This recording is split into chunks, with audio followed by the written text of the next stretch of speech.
Hello students, welcome to the lecture on planning meals for the family, and after this lecture we will be able to learn the following objectives. Discuss the importance of water for human body, describe food adulteration, explain the importance of potable water for good health, and discuss safety against food adulteration. Let us start with the basic fact that meals are a very important part of our life as they help in growth and maintenance of our body. The dietary habits differ in different areas. The diet should be planned according to nutritional value for all ages. A food group is a collection of foods that share similar nutritional properties or biological classification. There are 5 food groups and their major nutrients. These are cereals, grains, and products. The main nutrients are energy, proteins, invisible fat, vitamin B1, vitamin B2, folic acid, iron, fiber. The example of this group are rice, wheat, maize, etc. Pulses and legumes. The main nutrients are energy, protein, invisible fat, vitamin B1, vitamin B2, folic acid, calcium, iron, fiber. The example are black gram, rajma, soya beans, etc. Milk and meat products. The main nutrients are protein, fat, vitamin B2, calcium from milk, curd, fish, egg, etc. Fruits and vegetables. Fruits like mango, guava, tomato, papaya, orange, sweet lime, watermelon, etc. provide with carotenoids, vitamin C, fiber, invisible fat, vitamin B2, folic acid, iron. Vegetables like green leafy, amaranth, spinach, gogu, drumstick leaves, coriander leaves, fenugreek leaves provide with carotenoids, vitamin B2, folic acid, calcium, iron, fiber. Other vegetables like carrots, brinjal, lady's finger, beans, capsicum, onion, drumstick, and cauliflower provide carotenoids, folic acid, calcium, fiber. Fats and sugar fats.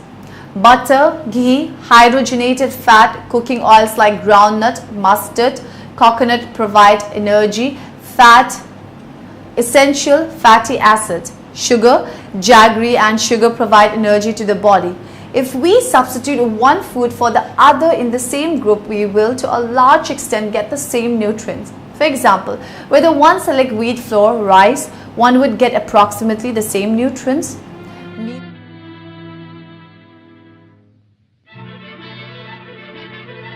Every living creature must eat to live. An ox, as we all know, can do very nicely on nothing but grass. There are other creatures on this earth that require a diet of meat, and only meat. While still others prefer vegetables and fruit, always the same food. Well, that's all right for them, because they only need one type of food. But here's careless Charlie and his family, who are also trying to exist on one type of food. No wonder they're in this run-down condition. They don't know that man is different, because man needs a variety of foods to be healthy. Yes, it's true, they do eat plenty of good beans and cornbread. Still, they are not well fed. You see, these foods, corn and beans, are both the same type of food. And man needs 3 different types of food. So in addition to corn and beans, he needs some animal products. And a 3rd type, vegetables and fruits. Why?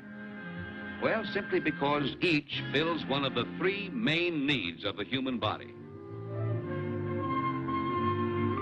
Animal foods are muscle builders.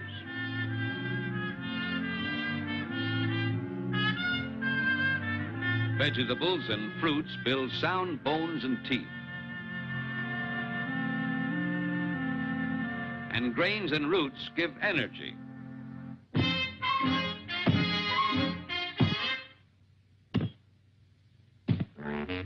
And the combination of all 3 builds resistance against disease.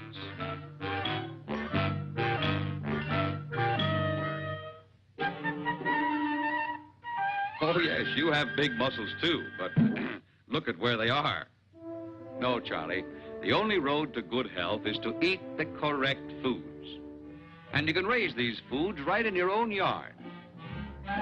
Well, Charlie took this good advice, and now things are very different. With the help of his family, he raises, in addition to corn and beans, some animals. He also grows a good variety of vegetables, and he's planted some fruit trees. The soil now produces the necessary 3 types of food: animal, grains and roots, and vegetables and fruits. And this delicious stew, which contains all 3 types of food, is now a very popular dish on Charlie's table. Is it any wonder, then, that this family is today the picture of health? Compare this health-giving variety of foods with their old one-food habit. But our friend is not careless anymore. Today, he's known as Careful Charlie. Yes, one person here deserves special credit, and that is, excuse it, please, Mrs. Charlie. Because she always tries to include in their meals some of each of these 3 types of food.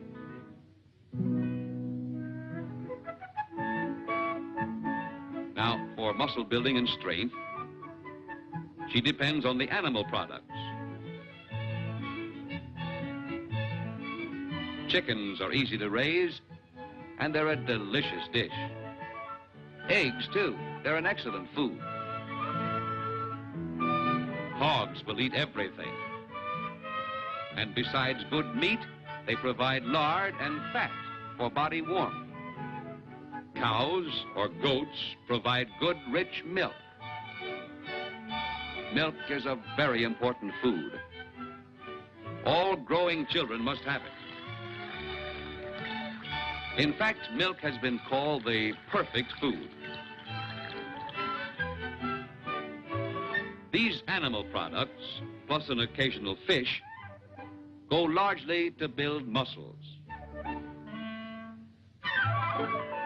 Now, to use our muscles, we need energy.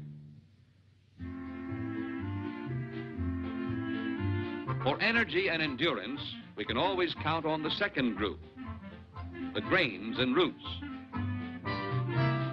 The usual corn and beans, potatoes, sweet potatoes, plantain, peanuts, and sugarcane. A wide variety of energy foods which help us do a day's work and not be worn out. But how far would we get without a sturdy frame? So, for straight, solid bones, we must eat plenty of the 3rd type of food, vegetables and fruits. That's why Mrs. Charlie wisely has fresh vegetables and fruits growing every day of the year. Cabbages, tomatoes, carrots, peppers, pumpkins, green beans and peas, whatever's in season. And fruits, papayas, bananas, oranges, avocados, mangoes, apples, an almost endless assortment of the 3rd group of foods, which is so necessary for the building of good bones and sound teeth. The lives of growing children are so often ruined by weak bones. When by eating enough vegetables and fruits, this handicap could be avoided. And so remember, it's the vegetables and fruits that help us to have strong bones. And since we need strong muscles, we must have muscle-building foods, animal foods. And then we need energy foods, grains and roots, so we can move and earn a living. Yes, it's this same plan, a plan of eating the 3 necessary types of food, that keeps our friends in fine health. And the soil has rewarded Charlie for his carefulness and efforts. For the soil will respond generously, rewarding those who work it, providing an abundance of foods to fill all three of our body's needs. But let's not forget, it's the combination of all three that builds protection against disease. Indeed, we can all learn a lesson from careful Charlie and his wife. For by eating the correct foods, they are now enjoying life. And they have given their children the priceless gift of good health. Meal planning is making a plan of meals with adequate nutrition for every member of the family within the available resources. The term available resources mean whatever the family has in terms of time, energy and money. It is regarded as an art because it involves the skillful blending of color, texture and flavor, and it is considered to be a science because it involves a careful selection of food for optimum nutrition and digestion. Often, it has been observed that in spite of rich foods such as milk, eggs, fruits being available in sufficient amounts in a family, deficiencies may develop in some person because of wrong beliefs or due to customs and tradition. Let us study the essential of meal planning. Some factors of successful meal planning are good breakfast. A good breakfast should provide 1/4 of the daily caloric and protein allowances. It must include eggs, cereals and milk. Lunch should not be neglected. It is essential that the lunch should contain a balance of all the foods from different food groups. Dinner patterns. This meal must make up for any deficiencies that might have taken place earlier in other meals of the day. It should include fish, cheese, potatoes, dal, salad and dessert. Snacks. Snacks consist of high caloric foods that are low in nutritive value when they are selected as part of the total food pattern for the day and consist primarily of nutrient-rich foods, and they can enhance the nutritional quality of the diet. Let us now study the levels of meals planning. A well-planned meal may be defined as one which contains the various groups of foods such as energy-giving foods, bodybuilding foods and protective foods in the correct proportions and amounts so that an individual is assured of obtaining the minimum requirement of all the nutrients. Meal planning at high cost. Such meals will include liberal amounts of protective and protein such as milk, eggs, meat, fish and fruits, and moderate quantities of cereals, pulses, nuts and fats.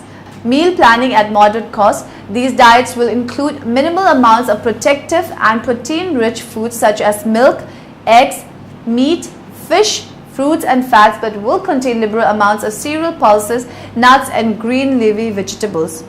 Meal planning at low cost. These diets will include minimal amounts of protective and protein-rich foods such as milk, eggs, meats, fish and fats, and liberal amounts of cereals, pulses, nuts and green leafy vegetables.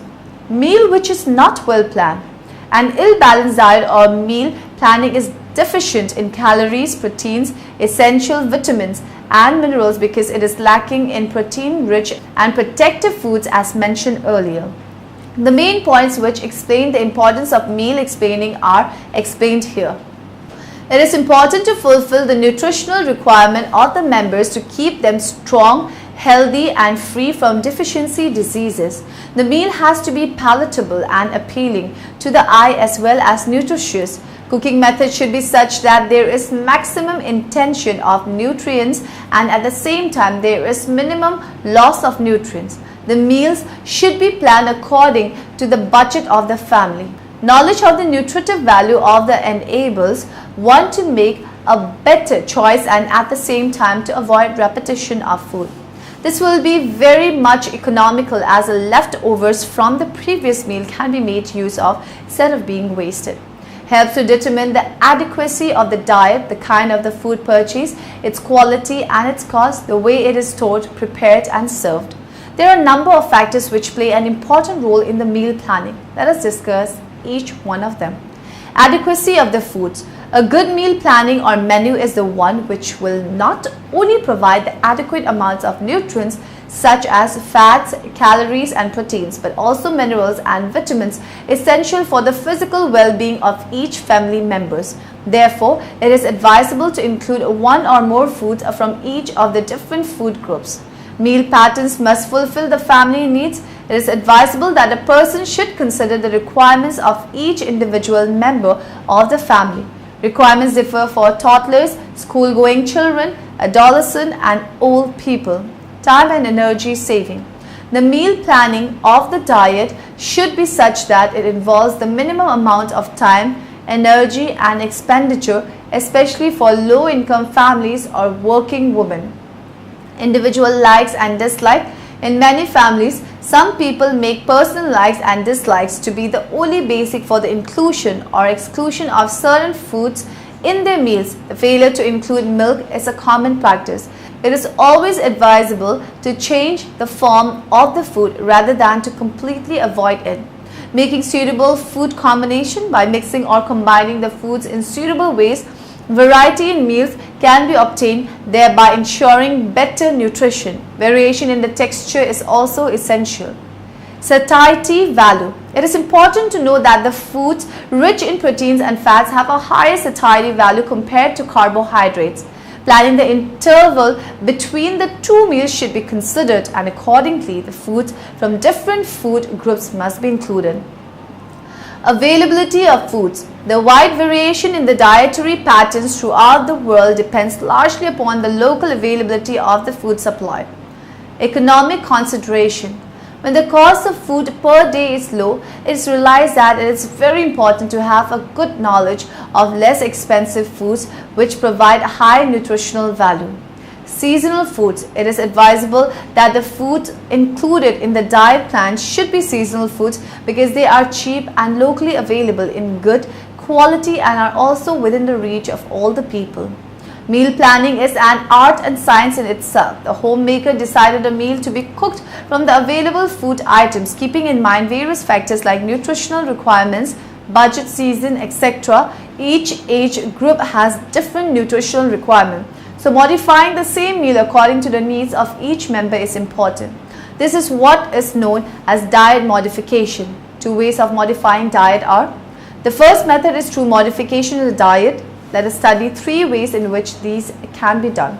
Quantitative modification of diet. This refers to the increase or decrease in the number of times a meal is taken and or the portion size. Qualitative modification of diet. It refers to the change in nutrients, consistency and flavor, amount of spices and fiber content of the diet. Modification in terms of frequency. This means something should take in between the main meals. This is diet modification in terms of frequency. The second method is through food exchange method. Food exchanges help us to modify the diet for an individual according to needs, likes, dislikes and food habits and help us to make the diet more flexible and interesting. Since a meal should fulfill the nutritional requirement of a person, it should be planned according to the age group and the kind of work done by them. Let us study how we can plan menu for different family members according to their specific requirements.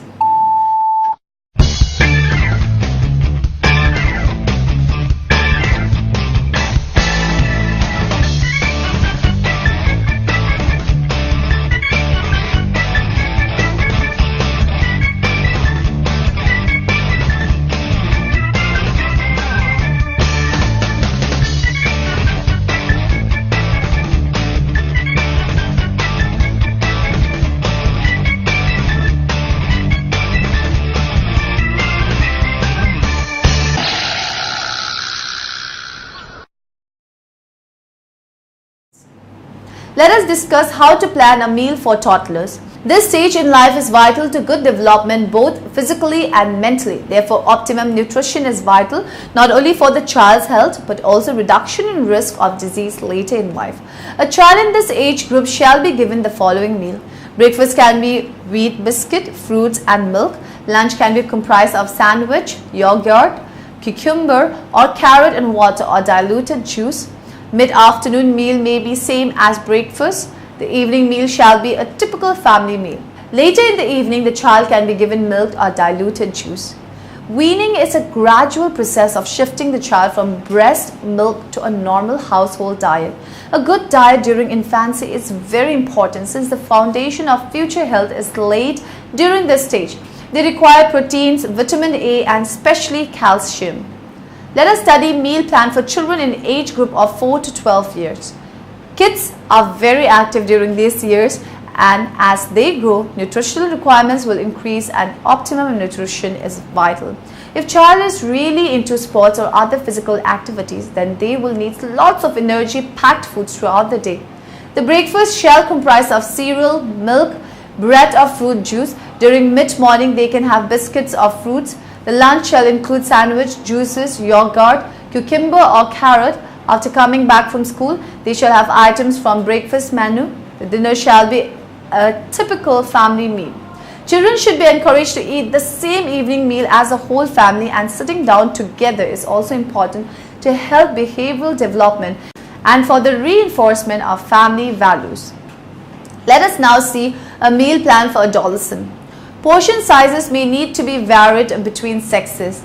A good calcium intake is especially important in teenage girls. The breakfast should consist of cereals, milk, toast and juices. Biscuits and fruits can be taken during mid-morning and mid-afternoon. The lunch shall comprise of sandwiches, juices, yogurt and carrot or cucumber or celery. Evening meal shall be a typical family dinner. Milk and bread can be had in later evening. Bedtime can be pasta, fish and water. The day shall be ended with milk. Starving, crash, dieting, erratic eating habits must be discouraged. Here we are presenting sample menus for an adult man who is engaged in moderate work. The breakfast shall be cereal, milk, juice or tea or coffee. Oat cakes or fruits can be taken in mid-morning and mid-afternoon. Lunch shall comprise of sandwich, yogurt, mixed salad and a drink. The evening meal can be fish, chicken, meat with rice, pasta and lots of veg salad. Low-fat soft cheese can be taken in the late evening. The meal plan for an adult woman is same as that of an adult man. This is to give an idea of what are healthy, nutritious foods to include. But do not forget to vary our food choices and to drink plenty of water through the day. Now let us see the meal plan for a pregnant woman. During pregnancy, it is important to ensure optimal health for the mother as well as ideal nutrition for the baby to ensure that he or she develops properly. The basic healthy eating guidelines apply with a few additional considerations. Folic acid, folate. Folic acid is a B vitamin and it has been shown that mothers need higher than normal amounts in order to reduce the risk of neural tube defects, example spina bifida in the infant. Also expectant mothers are encouraged to ensure their diet includes foods which are high in folate, including citrus fruits and juices, dark green leafy vegetable, etc. Vitamin A. High levels of some forms of vitamin A can harm the baby's development if taken in too high amounts during pregnancy. Iron. Iron from both animal food sources and plant sources are encouraged. Calcium. This is important for healthy bones. Eat plenty of calcium-rich foods and aim for 1000 mg per day. Nuts. It is advised to avoid nuts, peanuts and nut products in order to reduce the risk of our child developing a nut or peanut allergy. Oily fish. Too much oily fish that may contain high levels of mercury is not advised. Alcohol. The current recommendation is for an expectant mother to avoid alcohol altogether. Tea or coffee. High caffeine consumption has been linked to an increased risk of miscarriage. Studies have linked green tea to the lowering of folic acid levels, so try to avoid green tea. Healthy weight. Though an ideal weight gain in 9 to 13 kilograms, eating healthily during the pregnancy minimizes any further weight gain. Food safety. Avoid the following: raw eggs or foods which contain raw eggs, unpasteurized milk, soft unpasteurized cheeses such as feta, goat, brie, camembert and blue cheese, and raw or undercooked meats or fish. Morning sickness. Stick to light energy, dense foods but never skip meals. A fizzy drink and a plain biscuit may be better tolerated. Avoid fried and spicy foods. Heartburn. Avoid fried and spicy foods and do not drink at meal times. Constipation. Eat plenty of high fiber foods and drink plenty of fluid. Breastfeeding. It helps provide the newborn infant with optimal nutrition as well as helping the mother to lose some of the excess fat gained during pregnancy. The nutrition of lactating mother is very important as the newborn baby relies completely on the mother for nutritional requirements. Her requirements are even greater than that of a pregnant woman. So while modifying her diet, we will take care that her meals are rich in energy, protein, calcium, vitamin E and C. The frequency of meals too should be increased to fulfill her extra needs. Now we discuss the meal plan for all people. One particular concern in the elderly is obtaining sufficient fluid intake. It is even more important that elderly people try to stick to meal and snack times as sometimes motivation to prepare food can be low. The meal menu is the same except for evening where menu consists of lean cut, beef, pork, lamb and one medium jacket potato or 3 to 4 small boiled potatoes, mashed potato and loads of veg with fruits and water. The day can be ended with hot milk. We know a normal diet satisfies the nutritional needs of a healthy individual, but when a person falls sick, there is a malfunctioning of parts of the body. Therefore, the nutritional needs of a sick person changes, some reason for modifying diet during diseases. To maintain good nutritional status, to correct nutritional deficiencies, to provide a change in the consistency of diet, liquid or semi-solid, to bring about change in the body weight if required. Therapeutic diet. Therapeutic diet is a special diet given to a person suffering from a disease to facilitate recovery. While modifying the diet of a patient, following points should be kept in mind.